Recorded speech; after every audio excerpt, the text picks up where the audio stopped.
I tēnei whare, whakatau mai rā, whakatau mai rā, whakatau mai rā.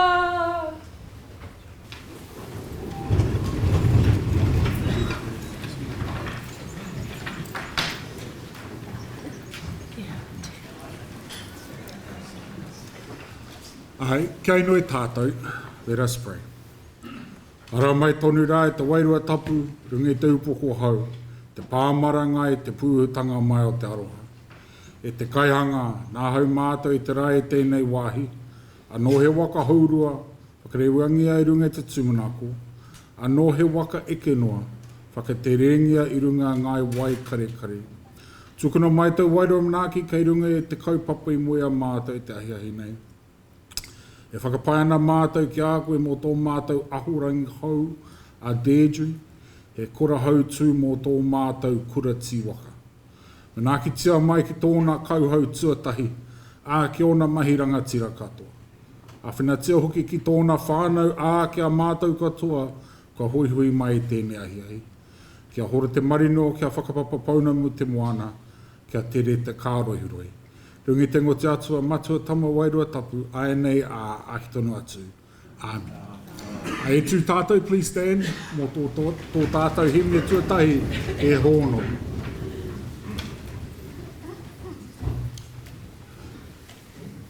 He honore, He gloria, maunga rongo ki te whenua.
Tuhia ki te rangi, tuhia ki te whenua, tuhia ki te ngāko e te tangata. Ai aha te mea nui o te ao ko te aroha, a ki te aroha te atu e tūtū nei a tātou katoa, a tihei mai rura. A ki a koutou kua tai mai mō tēnei ahiahi whakahirehira, nau mai hara mai koutou. Nau mai hara mai ki te karanga o te kaupapa o te pōnei, a ki te kauhau tuatahi o tō tātou ahurangi hau a Deidre. Ai te whānau, e ngā rangatira no Ngāti Kahu, no Ngāpuhi, nau mai hara mai koutou a ki tēnei kaupapa. Mauria mai tō rangatira, mauria mai o tō pūkenga kei wainganui a tātou, te whare wānanga nei, no reira, nau mai hara mai koutou. Ke koutou katoa te hunga o te whare wānanga, a nau mai hara mai Deidre, te rangatira, te nākoe, e ngā kaiwhakahaere o te ahiahi nei, a tēnā rā koutou katoa. Good evening, welcome to this evening. Welcome to our tikanga that is evolving as I speak. Because we are a place of innovation and enterprise in the top ranking university, and this is what we do. So welcome as we work things out as we go. And unfortunately you're in the hands of Ngāti Kahu right now, so it could go long, but I'll try not to. We'd just like to acknowledge the whānau, as you bring into our midst our new professor. What a great honour for us as a university. To my in-laws from Ngāti Kahu, of who I am always so proud, but the sooner you settle and get rich for me, the better, please. And to, same for our Ngāpuhi fund. But really you honour us by this evening, by coming here in strength to support Deidre and her amazing work. So thank you for the honour that you do us tonight. Nō reira, kia tātou katoa, tēnā koutou katoa. E hara I te mea, nō nai nei, te aroa, no ngā tuku nai tuku iho, tuku iho.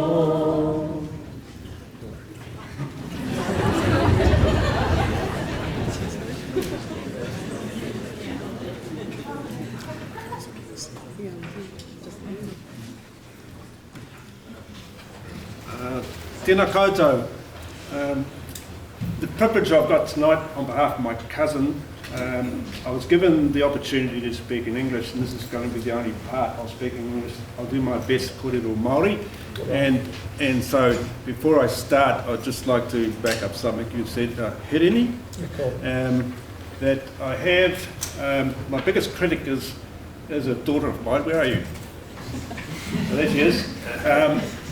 Pretty much English oratory skills second to none, a doctorate. So everything I do and say in English, she calls it pidgin English.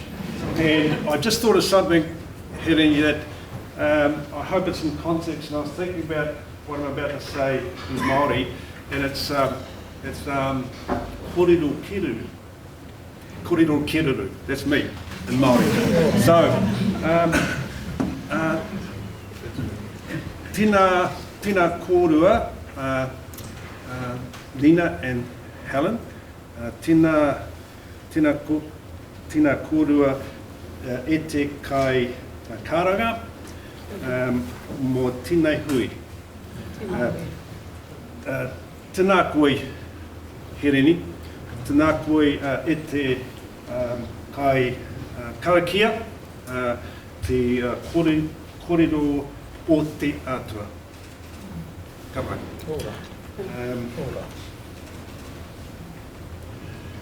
Tēnā koe rangatira. Tēnā koe rangatira he me aroha kia koe Uncle Dick. Mō tīnei wā.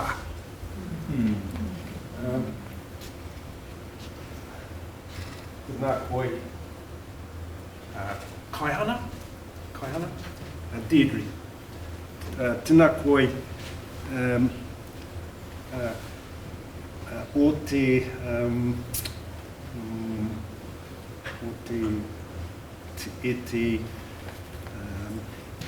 I'm going to say wahine toa.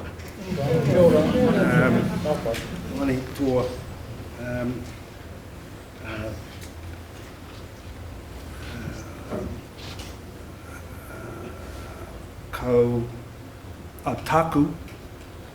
Taku whenua. Ai?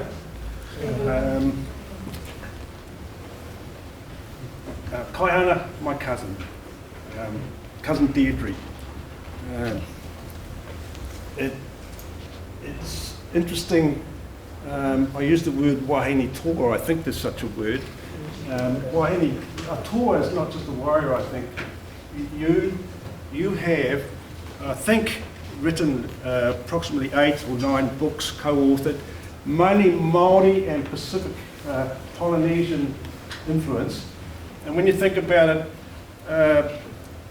when Pākehā and Māori alike read what you produce, to write a book, you will get scrutinised by both Pākehā and Māori, for sure.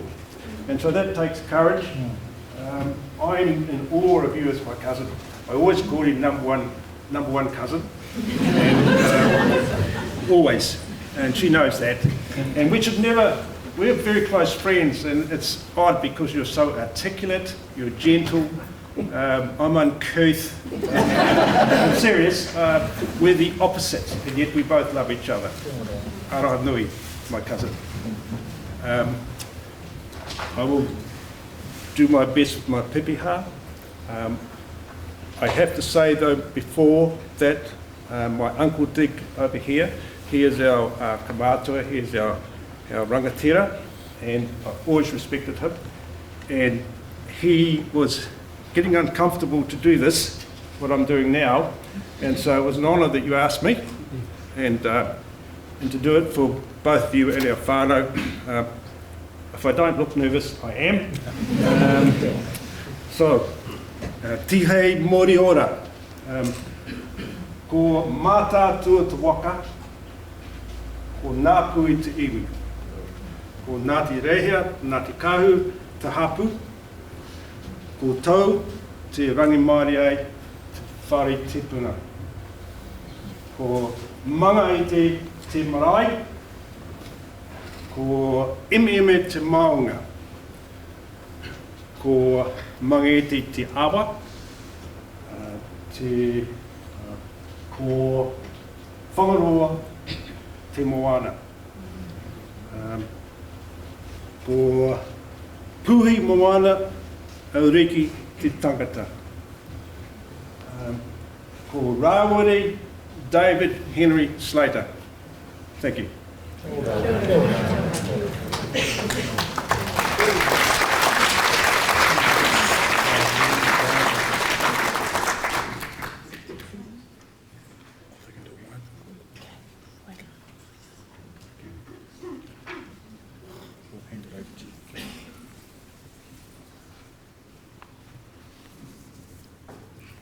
I ngā mana, i ngā reo, i ngā iwi.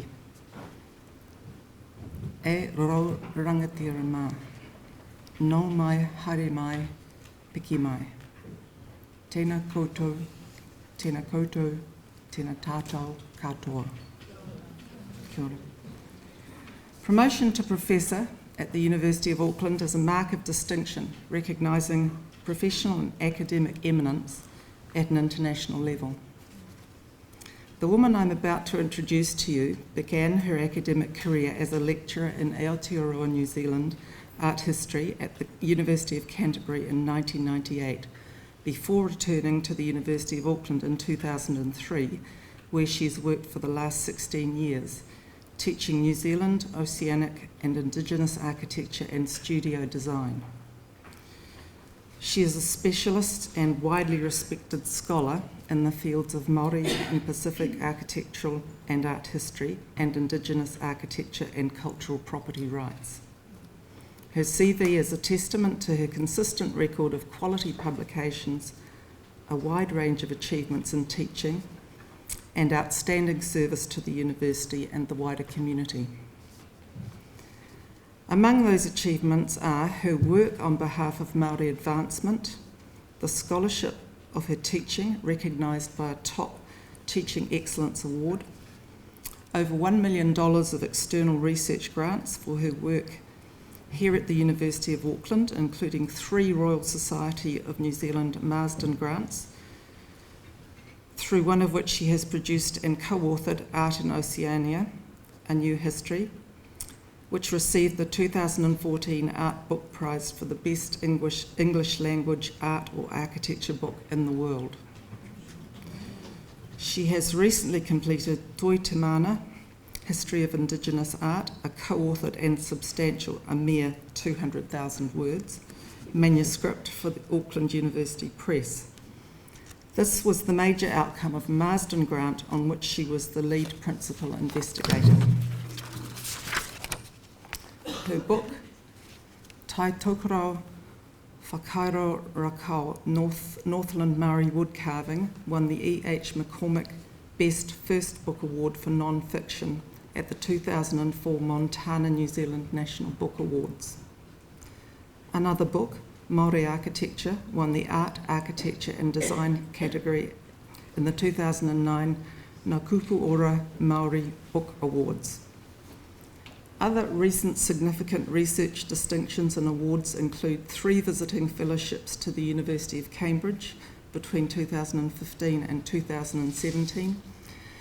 She has received high-level peer recognition through invited lectures, plenary and keynote addresses, and appointments to the editorial boards of 3 international peer-reviewed journals, one of which she has also edited, and that is Fabrications, the Journal of the Society of Architectural Historians of Australia and New Zealand, a journal of exceptionally high standard in this area. Prior to her current post as the head of School of Architecture and Planning, she served many leadership roles within the school, faculty and wider university community. She has made significant contributions to the research culture as Associate Dean Research and Performance-Based Research Fund, Associate Dean Postgraduate and Associate Dean Equity. She was the co-director of the Te Wharekura Indigenous Knowledges, Peoples and Identities Research Initiative based in the Faculty of Arts. She has also undertaken significant service and leadership in stakeholder and allied organisations outside the university. The most pertinent current and recent roles are membership of the Humanities Panel of the Marsden Fund, governorship of the Arts Foundation of New Zealand, Māori Trademarks Advisory Committee membership, and an assessor's role for the Science Investment MB Fund. After Professor Brown's lecture, there will be a waiata, and then Professor Margaret Mutu will present closing comments. It now gives me great pleasure to introduce to you Professor Deidre Brown.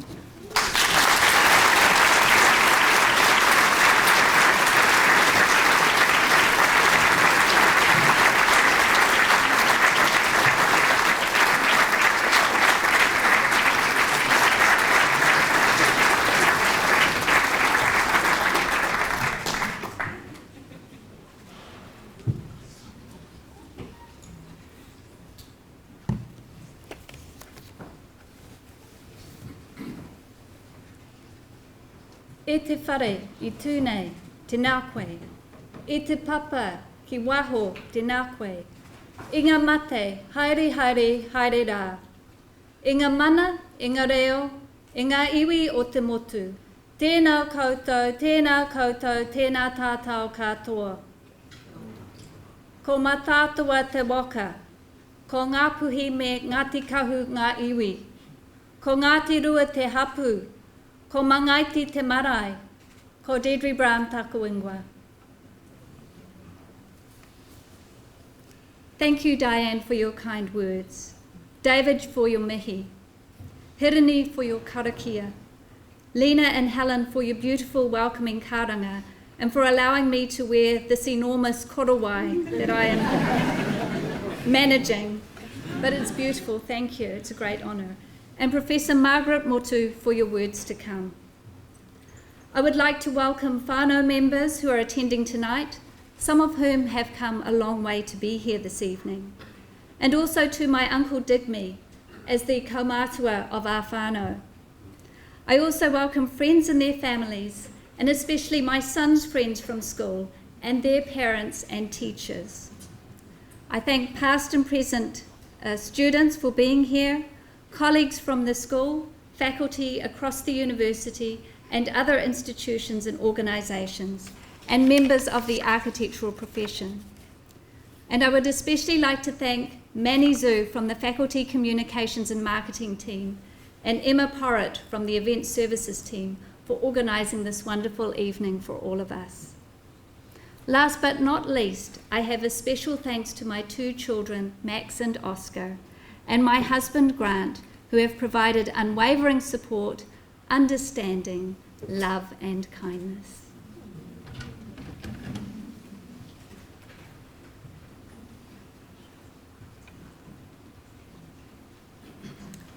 The kaupapa of my inaugural professorial lecture this evening is to situate my research and teaching philosophy within my academic journey, not just to demonstrate what I have discovered and why I have been so fortunate to be made a professor, but also to provide encouragement and signposts for others who may also want to walk an academic path. The four key concepts that I want to discuss tonight are within the whakatauki or proverb, Toitū te whenua, toitū te tikanga, ka ora Ngā Toi, or when we hold fast to our land and values, our arts flourish. Emerging from these wise words are the concepts of whakapapa or lineage, rangatiratanga or leadership, tikanga or values, and whenua or cultural landscapes. My research work has been to seek all four within Māori art and architecture and to examine how these practices respond when whakapapa, rangatiratanga, tikanga or whenua are under threat. My teaching work is to mitigate these threats and enhance creative practice by educating and mentoring our talented students. Because I am a Māori staff member, the start line for my academic career is a little bit further back in space and time, and is located at the beginning of time in my ancestral homeland of Whangaroa, which is about 20 minutes drive north of the Bay of Islands in Northland.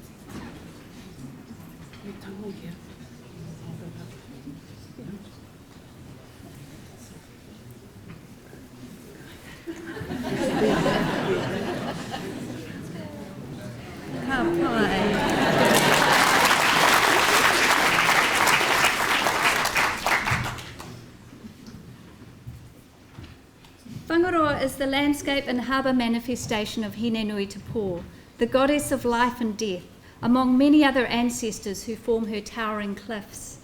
Within these cliffs we interred our dead, returning them back to Hinenui Te Pō in special waka koiwi or carved bone caskets that take a female form.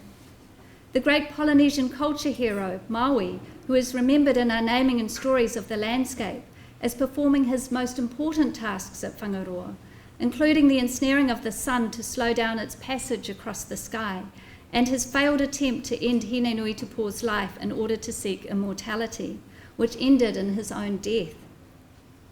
The Whangaroa heads at the mouth of the harbour are named after Hinenui Te Pō and Maui, and the ebb and flow of the tides and the entry and exit of watercraft emulate the cyclical nature of life and death and day and night. It is this incredible place that my whānau come from and where my brother Michael and his children still live. It is through my mother Rosine that I inherit my whakapapa Māori. She left school and home after she matriculated at age 15. My father Jim, who was English, was not able to complete his university studies in chemical engineering because of the Second World War. They wanted me to have the university education that they were denied, and my mother was particularly concerned that I should never work in a field that included cooking, sewing, or cleaning, because these were the jobs that she had done and received little recognition for. Being older parents, they both retired when I was in my early teens, which meant that our family's main form of income was a government pension. Being raised in a welfare-dependent household has its challenges, but it also makes you resourceful, resilient, and thankful for what you do have. All good skills to have if you want to be one of life's survivors or perhaps work in a university. Because you exist within a web of state bureaucracy, as a young person you soon learn to fill out an application form like your life depends on it, because it so often does. This skill has been very useful later in life when filling out Marsden Grant applications. My pathway to architecture was probably not much different to those than most of the practitioners and students in this room. I had wanted to be an architect from a young age, and I was sent a copy of the 1983 prospectus and pored over its pages. I was an all-round student and I worked hard on my school and intermediate year grades to gain admission. My first year at architecture school in 1989 was not what I had expected, and I seriously considered transferring to the law school, but didn't because a friend in engineering told me that they put all the bad teachers in first year and I should hang in there. Incidentally, teaching first year was my first job when I came back to the architecture program years later. And I have since learned that this is not the rationale for the placement of teachers. Although just over half of the school students are now female, the proportion was much smaller back in the 1980s. A few of the largely male staff were still finding their feet as facilitators of gender equity and empowerment, sometimes with unintentionally hilarious results. I remember being one of a small group of female students who approached a male staff member at the end of a class to ask for more information about an upcoming assignment. He responded by saying that he had anticipated that the woman would need further assistance. "I'll make this simple for you," he said in slow, clear words. "My assignment is just like baking a cake." The lectures are like the ingredients and the assignment question is the recipe. You just mix the information up as directed. I was shocked. My mother had sent me to university so I could avoid having to bake cakes. And here I was at the University of Auckland, now revealed to be the Edmonds Cookbook of Knowledge. More seriously, there were only 3 other Māori students in my year: Kiri Whaitiri, Saul Roberts and Ephraim Cooper. Ro Hoskins was in the year ahead of me. My first critique session was a disaster, albeit an influential one. The tutor berated me for incorporating Māori designs into the early learning centre I had presented and accused me of cultural misappropriation. The culturally sensitive approach, as he said, was to leave Māori architecture on the marae where it belonged. I took this as a provocation, and I did hang in there, and I incorporated Māori culture into as many projects as possible and found acceptance under the tutelage of Mike Austin, Mike Lindsay and Sarah Treadwell. Other inspiring teachers at the school were John Goldwater, Jeanette Budgett and Peter Shepherd. Mike Lindsay's lecture in the Myth and Metaphor course on Ringatu buildings unlocked an interest in Māori religio-political architecture that propelled me through the rest of my degree. With his encouragement, I undertook a post-professional master's degree that focused on Māori architecture under Sarah's supervision, and a doctorate under his and Mike Austin's supervision on the architecture of Mōrehu movements. Mōrehu is the Māori word for survivor, and a term that is sometimes used to describe the followers of 19th and early 20th century Māori prophet leaders. At that time, I was very fortunate to make a friend and co-author in Bill Mackay, who was in practice and was undertaking research in the same area, and also to have the mentorship of Patu Hohepa, Matiu Rata, and Matiu's brother-in-law, Jerry Ihimaira. My PhD was written at a time when the historical contribution of Māori prophet leaders and their Mōrehu movements had been the topic of sustained academic investigation by the historians Judith Binney and Bronwyn Elsmore, and a topic of artistic research by the ethnologist Roger Nietzsche, who was my doctoral external examiner. Their work had been motivated by earlier ontological pivots towards Indigenous and social history by University of Auckland academics like Keith Sinclair and Ranganui Walker, who was one of my intermediate year teachers, and more generally through the development of contemporary social anthropology and participatory research. Linda Tuhiwai Smith's groundbreaking book, Decolonising Methodologies, which established relevant ways of undertaking Indigenous research, was not published until the year after my PhD was conferred. So I had to invent my own Māori research methodology for the thesis, and that was whakapapa. Now, these Mōrehu movements established the social, political, spiritual and architectural infrastructure for tino rangatiratanga, or Māori self-determination, before, during and after the New Zealand Wars. Before colonisation, Māori society was primarily organised as hapu, or sub-tribes, and had distinct regional artistic and architectural practices. Through their resistance to colonisation and steadfast determination to hold on to their lands, Mōrehu movements sought the amalgamation of hapu and iwi into pan-tribal and national groups. Some, such as Pai Marare, mobilised to fight back during the New Zealand Wars. Others, such as the Parimata Māori or Māori Parliament movement, such as Papawai Pa that you can see here, created independent political systems, or, as the Ratana movement did, entered Parliament as Ministers of Parliament.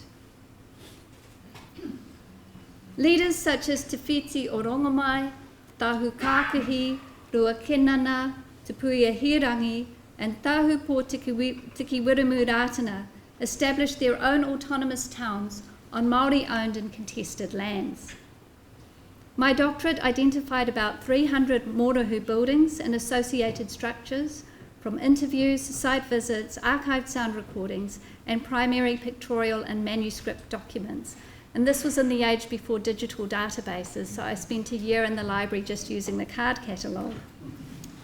The thesis and the publications that followed on from it have demonstrated how the mana of movements shifted between them through the passing on of symbols and architectural forms, and that the appropriation of Western European design elements was not a sign of assimilation, but a strengthening of culture against colonisation.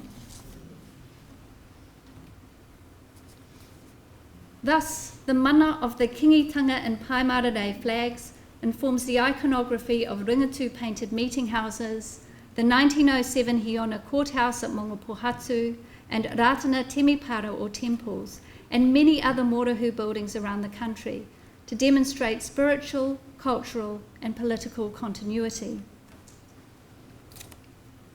The uniquely Māori arts associated with whare whakairo or decorated meeting houses that developed around the 1840s in Tūranga, also known today as Gisborne, are spread across the east coast by the ringatū movement, and here we have an example of a ringatū house, Tokanga Nui Anoho. Also into the Waikato Tainui region of the central North Island by Te Puia Hirangi and the Tūranga Waiwai Carving School, and across the North Island by Apirana Ngata and his School of Māori Arts and Crafts. Access to train and road travel increased in speed and coverage, the spread of new ideas about Māori communal architecture across the country, of which the whare whakairo was only one of many styles. However, the focus of Ngata's school on training experts empowered to teach the next generation of practitioners how to decorate meeting houses with carvings, kōwhaiwhai paintings and tukutuku panels, ensured that the whare whakairo became the predominant style. Such was the success of the school in this regard that the whare whakairo and the marae in which they sit are regarded as the bastions, and some might argue the final bastions, of tikanga and te reo Māori around the country, and more recently in urban centres. Two lifelong personal lessons emerged from this work. First, the mission of Ngata and the School of Māori Arts and Crafts underlines the importance of teaching and learning. As an architect, you can change the city one building at a time. As a teacher of architecture, you can change the world 100 architectural graduates a year. If you want to make a real difference, start by being a teacher, even if it is part-time or as a critic or examiner. Whereas a master's degree is a requirement to become an architect, a doctorate is a license to teach and research full-time in a university. There are few opportunities in one's life when you can spend 3 years doing something truly novel and innovative. To that end, Dr. Sarosh Muller has been strategically placed in the room for any PhD inquiries, Dr. Andrew Douglas for any studio teaching inquiries. Dr. Mohsen Mohammadaze can take questions on both if you really want to rule the world and be a planner. Second lesson, this doctorate and subsequent research projects have left me in no doubt that the only way to understand this country is to understand what happened in it during the 19th century. The New Zealand Wars had a devastating effect, extending far beyond the conflict zones, and it will take centuries to repair. This is why the recent announcement that Aotearoa New Zealand history will become compulsory in schools represents a transformative moment for our society. The suppression of this history has been a form of social conditioning that has made many New Zealanders blind to so much of that which surrounds and affects them, including their built and natural environments. Architectural students and practitioners sometimes speak of Māori culture as something that has been buried underneath the city, and propose projects to excavate it like an archaeological dig. As I point out to them, we are surrounded in Tāmaki by 50 volcanic cones, some of which were fortified Māori pā that dwarf almost all of the city's buildings and are still very much visible. Māori construction is everywhere. Our culture and our ancestors surround us like a korowai, and all we need to do is open our eyes and our minds to see them. When this new generation of history-enabled students reaches the university, we must be prepared to build on their knowledge and enable them to create something truly responsive out of it.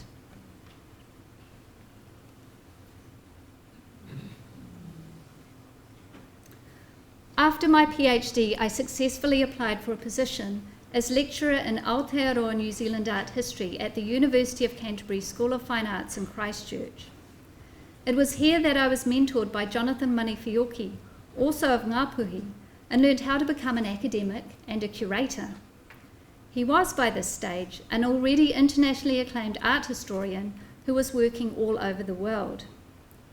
Two of the advantages of being his wing wahine was that he introduced me into his networks, and I got to pick up the local speaking gigs and writing opportunities that he didn't have time for anymore.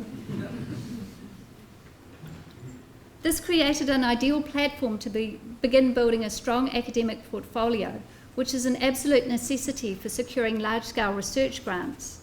The first of which was a Marsden grant with Doctors Annie Potts and Phil Armstrong for a cultural history of animals, and published in 2014 as the New Zealand Book of Beasts, Animals in Our Culture, History and Everyday Life.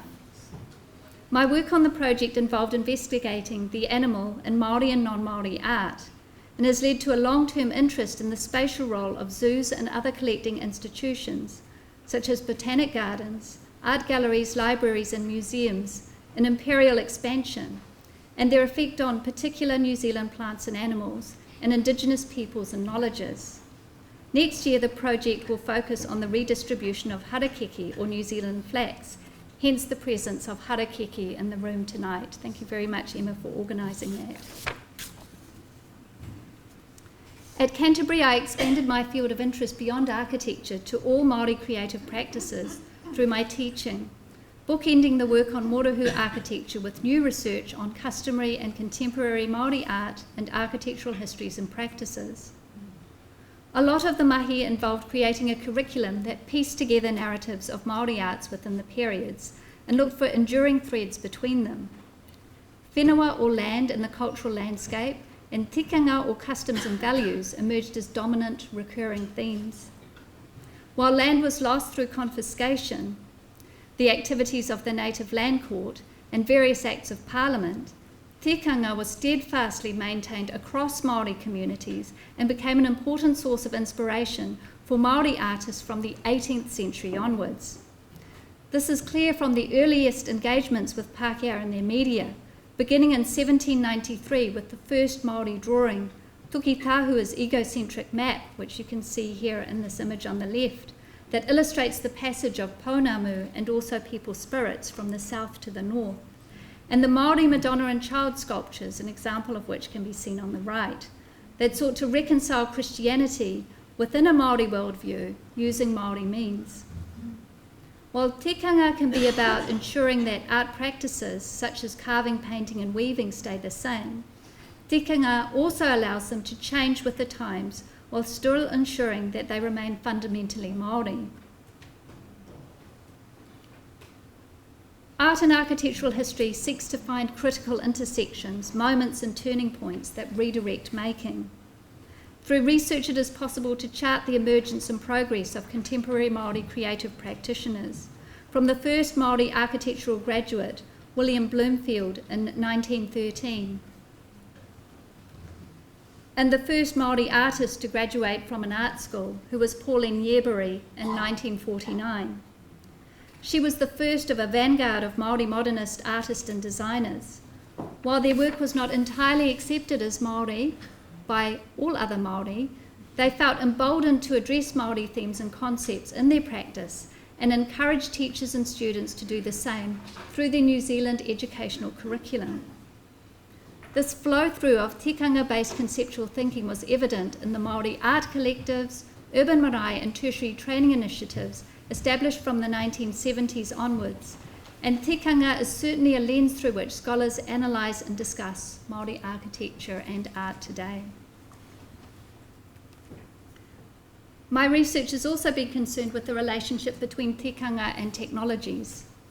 This found expression through the exhibition-based research I undertook with Jonathan, as a new century and millennium dawned and people's minds turned towards the future.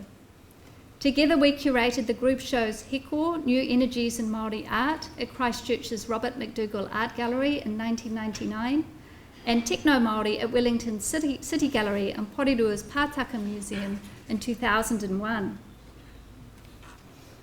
As part of the Art and Industry Biennials, I sole curated an exhibition called Whare at the Sofa Gallery the following year, and Lightscape in 2004, which was installed at multiple sites around Christchurch City and had contributions from both Māori and non-Māori artists. A standout contributor to the latter was Paul Hartigan, whose beautiful neon work is also outside this theatre. The exhibition showcased the work of a new generation of emerging Māori artists, many of whom have gone on to establish vibrant careers and some of whom are in this room tonight, such as Olivia Haddon, Eugene Hansen, Darren George, Lonnie Hutchinson, Ruben Patterson, Rachel Rakina and Areta Wilkinson, among others.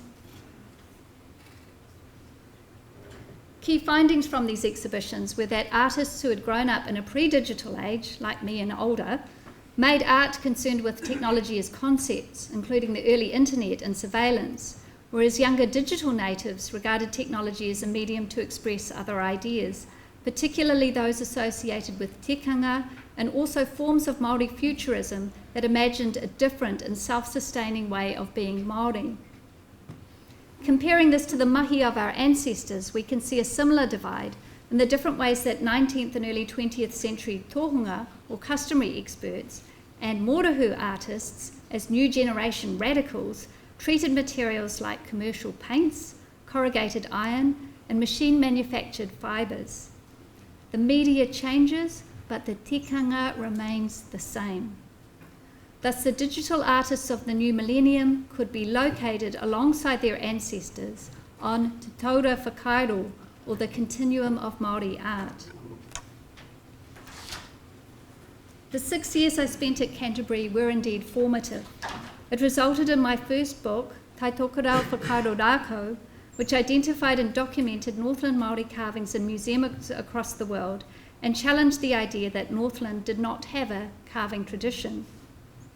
This project impressed on me the rather desperate fate of taonga Māori, or Māori treasures, held in museum storage and unlikely to be ever put on display or connected with their communities in any meaningful way.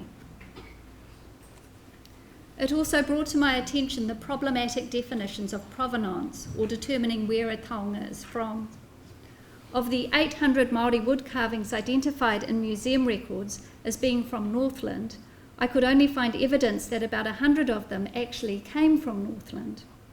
The other 700 could have been from anywhere, but were given Northland attributions based on a restricted set of visual style indicators, such as sinuous bodies and particular surface patterns, as part of a well-meaning but ultimately unhelpful attempt during the 1980s to give identity to taonga languishing in storage.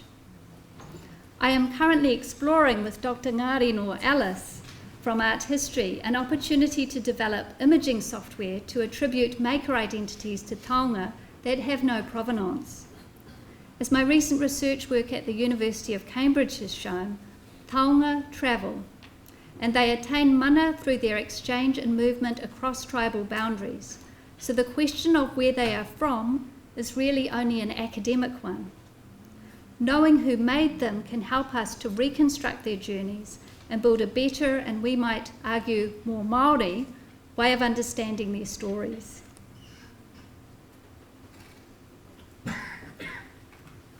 At the end of 2003, I returned to Auckland as senior lecturer in architecture at our School of Architecture and Planning. At the beginning of this year, I became its head. Most of the country's architects, urban planners and urban designers are trained in our school, which in 2017 celebrated its centenary. Chances are that the neighbourhoods and buildings you study, work and live in, the roads that you travel on, and the parks, public spaces and shops that you go to were designed and planned by someone trained in our school. The students currently in the school will, during their careers, design buildings and infrastructure that may still be operational in the middle of next century. Ours is a school that shapes the city and the country.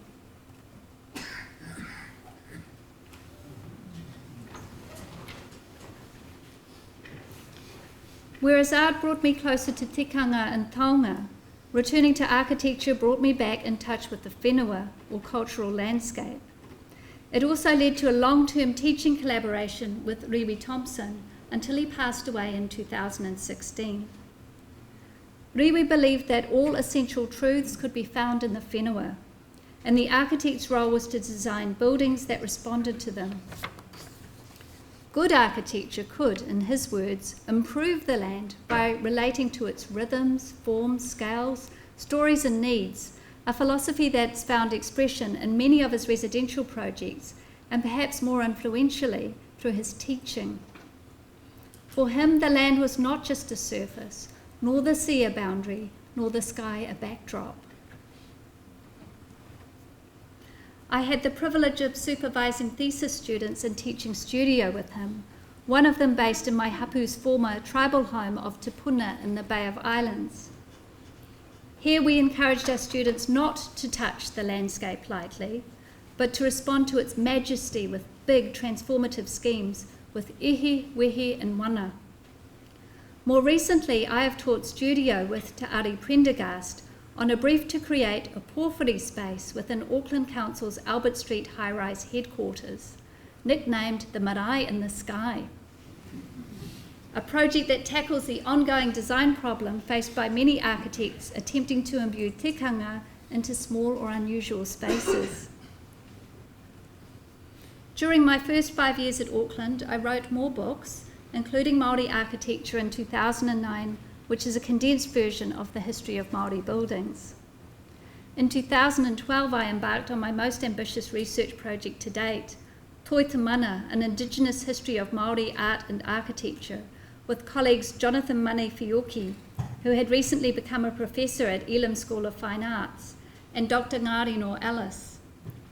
Sadly, as many of you know, Jonathan passed away about 18 months into the project, but was able to complete some work which will be published, along with all our chapters, in a major Auckland University press book in either late 2020 or early 2021.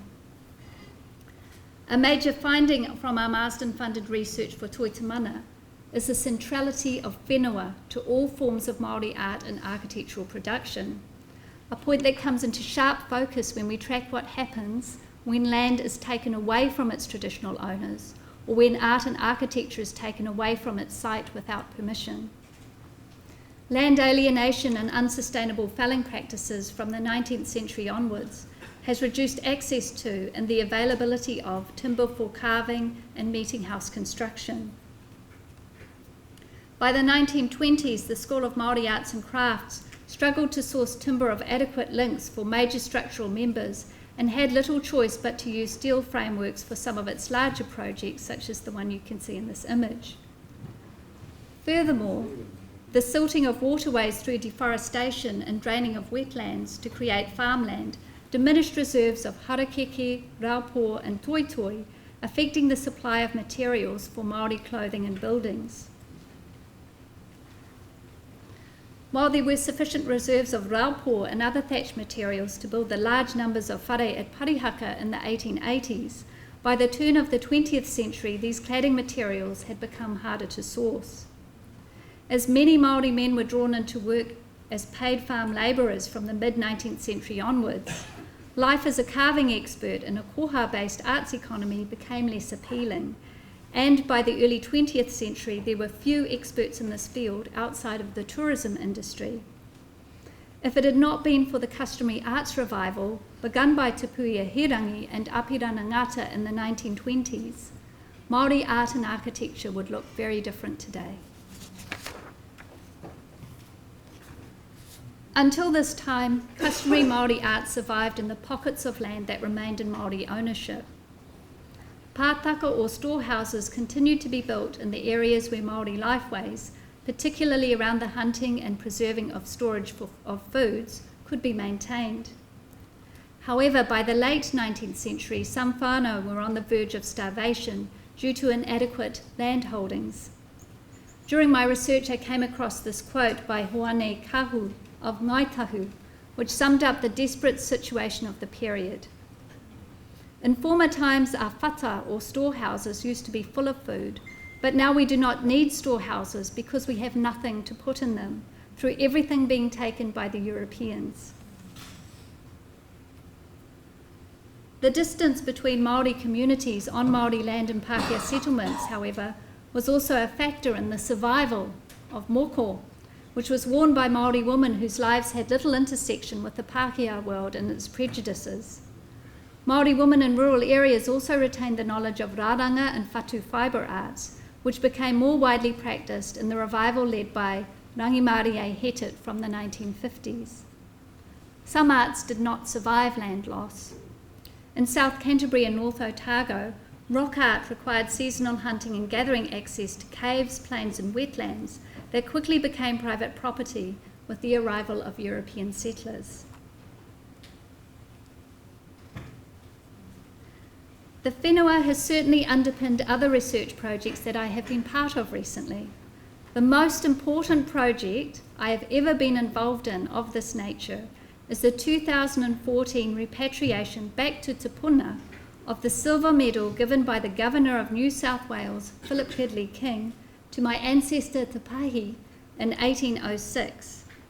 Te Pahi was murdered in 1810 with a number of our whānau and their homes and Te Puna looted by marauding European sailors after he was erroneously blamed for the Boyd massacre. I am descended from one of his 4 children who took refuge in Whangaroa, where they established their own hapu, Ngāti Rua. The medal reappeared in 2014 in an auction at Sotheby's, Sydney, and in the space of a few weeks, I and the kaumātua Hugh Rihari and Ngāpuhi in Sydney began a high-profile legal direct protest action, as you can see here, and museum lobbying campaign to have it returned. My input was my research work on Te Puna, particularly on the prefabricated house that was also a gift from the Governor, and my still continuing search for all the taonga that were taken. The medal was purchased at auction with the support of our people by Auckland Museum in Te Papa for 300,000 Australian dollars, and its return to Te Puna was the first opportunity in 2004 years for Ngāti Rua to return to our ancestral lands and re-engage with Ngāti Torahina, who are the descendants of the survivors who stayed behind. And I'd just like to acknowledge Herb Rihari in this room from Ngāti Torahina and Lene Pohatu from Auckland Museum, who are also in this picture too. Thank you very much for coming. A number of us, and I think you'd agree, were in the right place with the right knowledge at the right time to make this happen. And to be part of the reunification of hapu on the whenua is a highlight of my life and my research career. Other recent projects based on whenua include collaborative work with the James Henare Māori Research Centre and civil engineering that also involves our postgraduate students on the impact of the Earthquake-Prone Buildings Amendment Act on meeting house strengthening, which can be unaffordable for some Māori communities. In this work, Rua Moko, the god of volcanoes and seismic forces, and Papatuanuku, the Earth Mother, personify the whenua. I have also assisted in a project led by the University of Otago investigating the links between rheumatic fever, child poverty and housing in Māori and Pasifika urban communities. As I have argued elsewhere, the intergenerational pathway to houselessness and homelessness begins with landlessness for Māori. Patching roofs and walls and administering preventative antibiotics are temporary fixes that only keep us one step ahead or behind the problem. Remediation rests in restoring the relationship between the people, buildings and the land.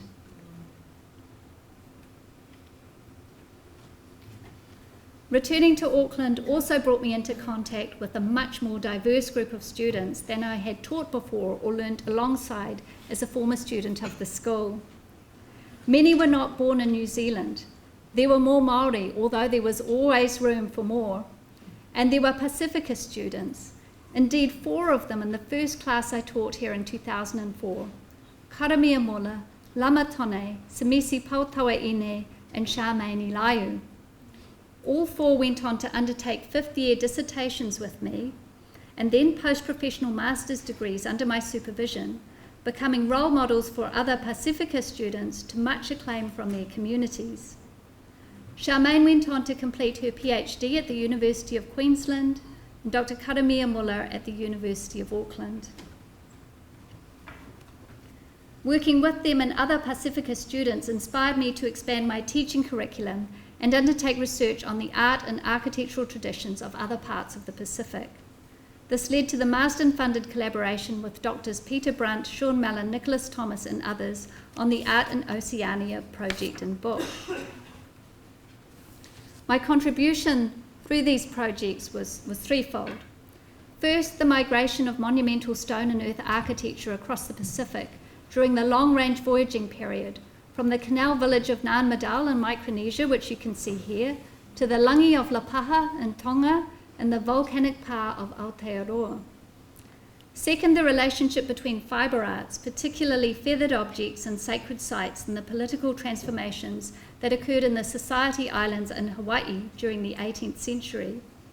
And third, 19th and early 20th century Indigenous art and architectural responses to the colonial presence, which extended my earlier thesis work to other parts of the Pacific. The book was well received by communities and critics, and even made the cover of the Times Literary Supplement, which is probably how it came to the attention of the judges for the Art Book Prize that Diane mentioned before. The money that we received for the prize was used to purchase copies of the book for books for libraries around the Pacific. I have always written about the Pacific from the perspective of a Māori scholar whose culture is teina, or younger sibling, to others in the Pacific. As a supervisor of Pacifica students, my role is to be the tuakana, or older sibling, that enables them to become experts in their fields. Occasionally, I am asked by other teachers about whether it is appropriate to supervise students from one Indigenous culture who are exploring their identity when you come from another. My reply is that a supervisor is not the kauri tree to which all other plants should aspire to in size and species. The supervisor is instead a gorse bush.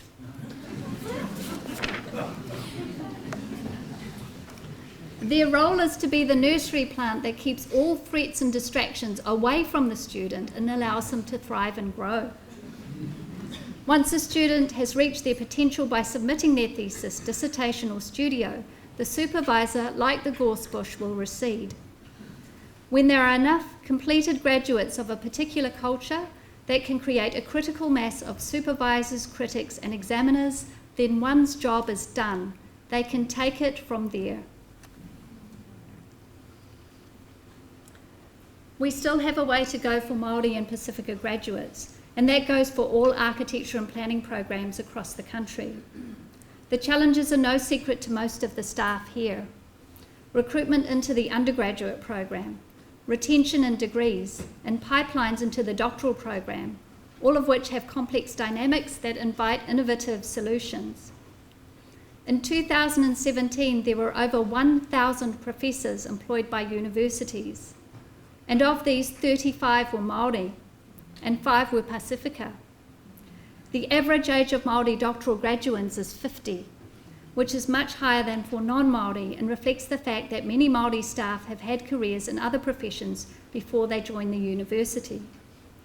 I received my doctorate when I was 28, and my journey to becoming a professor fits within the 20-year average span to reach that rank, noting that not all academic staff will become professors. We need more Māori and Pacifica people completing doctorates and entering academia sooner and in larger numbers if we are to achieve equity within the professoriate.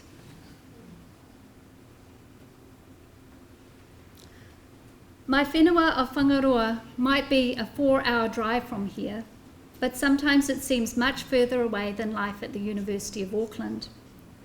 It has high rates of unemployment, high rates of youth suicide, low rates of educational attainment. My research and that of others has uncovered the large-scale looting of wakakoiwi and human remains from their cliffside resting places by Pākehā collectors for sale to museums, which violates the tapu and tikanga of the burial caves and the rangatiratanga of Hinenui to Pō. Poor ecological management has led to recurrent serious flooding in the principal town of Kaiō, and one proposed solution is managed retreat. What would the managed retreat of humans from the place where Maui slowed the sun say about this country? Sometimes I stand in the main street of Kaiō, knowing the 200-year historical path that took us from being a prosperous kāinga Māori to this point, and I wonder about the future.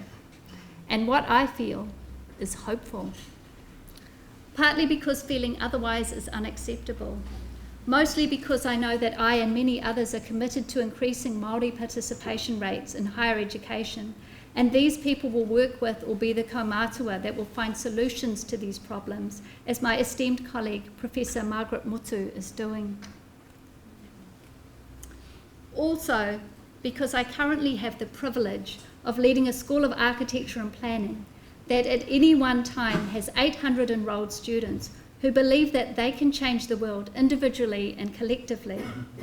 And they are supported by 40 academic staff and a team of professional staff who are committed to equipping them with the skills to do this.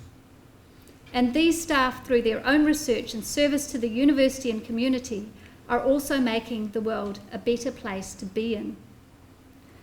Thank you for this gift of the professorship. I do not underestimate the mana of this mantle you have put upon my shoulders. It places me in a whakapapa of academics who I greatly admire and positions me to assist in the school, faculty and university's missions. I share this korowai with my whānau, friends, current and former students and colleagues who have supported me on this academic journey, and I will ensure that the mana that comes with this professorship is used for the benefit of our many communities. I conclude my inaugural professorial lecture with the challenge set down for all of us by the Ngāpuhi leader, Sir James Henare. Kua tāwhiti kē tō haerenga mai, kia kore e haere e tonu, ki nui rawa o mahi, kia kore e mahi tonu. You have come too far not to go further. You have done too much not to do more. Nō reira, tēnā koutou, tēnā tātou katoa.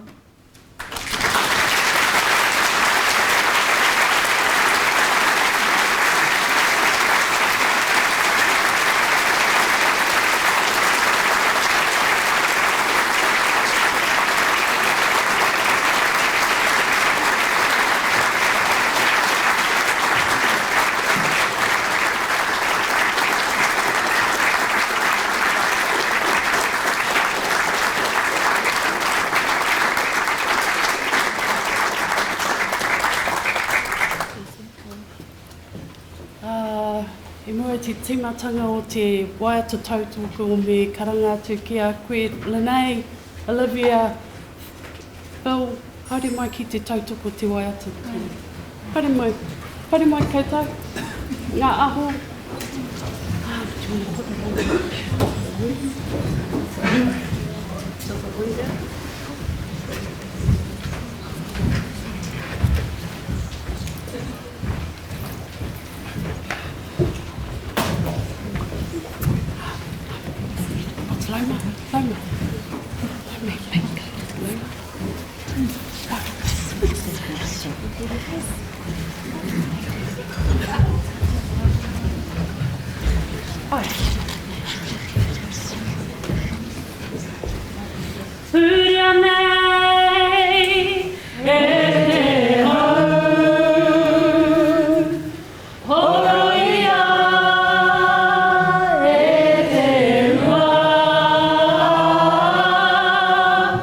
Fiti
Tēnā rā tātou katoa. Te mea tuatahi, me ki atu ki a tātou, ko enei te take e tino haka hihi ana Ngāti Kahu ki tēnei uri o Ngāti Kahu. This is why we are so proud of this descendant of Ngāti Kahu. Nō reira ngā mihi. Engari te mea tuatahi, me mihi atu ki a koe, here ni nau I hakapuare te huarahi ki te rongarawa nō reira tēnā rā koe.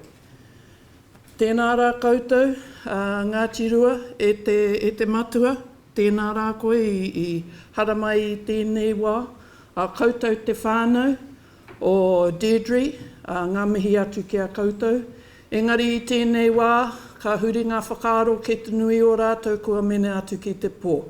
Kua ki te wētahi I te kōrero I konei, pēnā no I a Jonathan, pēnā no I a Rewi, koutou mā kua huri atu o tuara, kua haere ki Hawaii ki nui, Hawaii ki ro, Hawaii ki pāma mao nō reira haere. Haere, hoki atu ki te kāinga tūturu mo tātou mo te tangata e kore koutou e wareware te.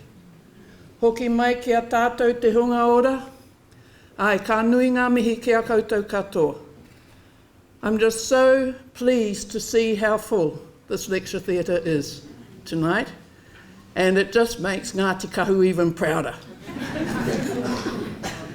Now, I've really focused in on Ngāti Kahu because you've heard a pepeha, couple of pepeha tonight, ngā mihi atu ki a koe rāwiri, I tō kōrero,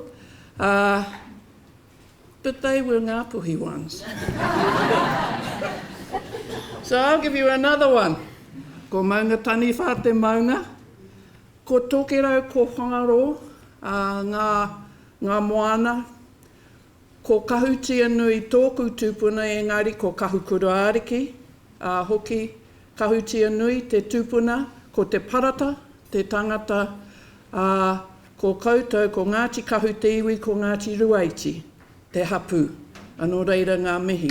And that places Deidre and her whānau back in Ngāti Kahu, where she is a descendant of Hāpeta Renata. Who is from a place that we call Waiawa or Waitetoki, and I think if you look from your place there and you look straight across the sea, then you see my place at Karikari. And the way you talk about whangaro and the way things are at whangaro, well, at least you've got Mussel farms up there, I said. They are mussel farms, aren't they? Yeah, okay. We haven't even got those yet at Karikari. We've set places aside for them. But, yeah, they keep telling us we're not allowed to do it. But it's more to do that we can't afford it. We'll do it, all right? We'll do it. So, for us of Ngāti Kahu, when we found out that you had, I must say, University of Auckland finally appointed her to professorial rank, Ngāti Kahu was just over the moon. And so it went all over our Facebook or whatever they do. I'm not allowed near those things. My children won't let me near them. But Ngāti Kahu does. So we put it all over there. But Deidre's work over the years in this university in particular, to me, have just been stunning. And I remember sitting on the Māori Knowledge and Development panel in 2006. And Deidre's work came before us and I went, wow, that tiny little one from down the road has done all this? Now, there were two things about that. First of all, phew, we finally had people who understood how important it is that the tikanga, who we are, was being passed on. And, you know, I know how good books are by how often they get pinched out of my house. And Deidre, your books get pinched out of my house. I give them as gifts because there is so little written on the Te Tokero. And our people are hungry for that sort of stuff. So there was that. But what stunned me was the brilliance of the work she was doing back then, which to me, I was just sitting in there going, wow, wasn't recognised. And that made me angry. It made me really angry. Because Deidre's work is brilliant. Brilliant in its simplicity. Brilliant in just saying, this is how it is. And this is what there is around you. Look, open your eyes. Have a look. It's beautiful, but it's there. And so, like you, Deidre, I was actually in Canada when they announced that they were going to teach the Māori history of this country, starting from, when is it, 2022 or something like that. I'm thinking, oh, finally. But then I worry about what is actually going to be taught. So, you know, we've got to get it. This is the place. The universities are the place where we have to get that right. We really, really do. So that what I do hear out there getting thrown back at me, we can just put that to one side. Because, like Deidre, I know that if this country and all of those who come here and have come in the past and are still coming now, understood what had happened in this country, understood all the stuff that Deidre was talking to us about, we wouldn't be fighting with them all the time, like Ngāti Kahu is very good at doing. Okay, so up home, yeah, we lost 70% of our lands before 1860. We've got 5% of it left. 80% of us cannot live in our own territory because we don't have enough land. But I love what's happening in this, not your generation, maybe the generation slightly below yours. They are fearless. Now, we teach them, okay, and then away they go. And so when they read through the histories and find out what was done with their land and how their land was taken and how there is not one Waitangi Tribunal report but two Waitangi Tribunal reports saying that the land is still theirs, well, they just go and take it back. They're very careful about what they, well, some of them are careful what they take back. You really can't get away with trying to take back an airport and think you're going to get away with it. As my husband did. But there is a lot of land at home that just sits there under the mantle of an outfit called the Department of Conservation, which is in fact just sitting there. For us, it's full of wāhi tapu. It's full of sacred places that we hate seeing desecrated. It's our tikanga that says you've got to look after these places, the places where things are being stolen out of the caves. We have those as well. We try to build relationships with the Pākehās who have those lands now to say, please just stay away from that area there. It's full of not only our kōiwi, not only our bones, but also our taonga as well. If you take the stuff out of there, you will get hurt. You won't necessarily recognise it, but you will get hurt. That's tikanga. Okay? And if we can teach our graduates the way Deidre is teaching the graduates in architecture, if we can teach throughout the university how our professionals can approach these things, then Margaret won't have to keep taking them through the courts to try and get it recognised and then come across a judge who doesn't know the first thing about tikanga. So, you know, to me, a lot of time wasted doing that sort of stuff, where if we get it right, the way Deidre has laid it out so clearly here, then we can live as we were meant to under Te Tiriti o Waitangi, which said we would all live together in harmony. So it's a huge and important job that those of us who come into the university have to train those who are coming up. But when I've got people like Deidre here, training up heaps of you, I'm happy to stand back and go for it, Ngāti Kahu. Nō reira, ngā mihi atu ki a tātou i tēnei wā. Huri no, tēnā koutou, Deidre, Ngāti Kahu loves you to bits. Okay. Toro mai toringa ki a hariru, tia toringa iafi pono, iafi taku tinana, aue te aroha ki a rātou. Aue te aroha ngā whakaroto nei. Hiki tia e ngā iwi ki a rewa ki runa. Ngā kaunga, ngā matua kua ngaro i te pō. Aue te aroha ki a rātou mā. Aue te aroha ngā whakaroto nei. Aue te aroha ngā whakaroto. Puriti aki a mau. Siawe. Anō reira, āpiti hono tātai hono te hunga mate ki te hunga mate. Āpiti hono tātai hono tātou te hunga ora ki a tātou anō no reira tēnā koutou huri no tēnā tātou katoa kahu. Te mihi ki a koe Margaret ki tō kōrero rongonui ki tō kōrero hōnuhoki. We're just going to finish with a short benediction, and we'd like to invite people for kai outside afterwards.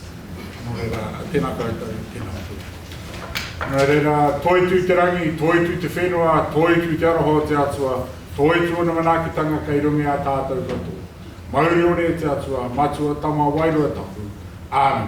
Tēnā tātou i te whaka.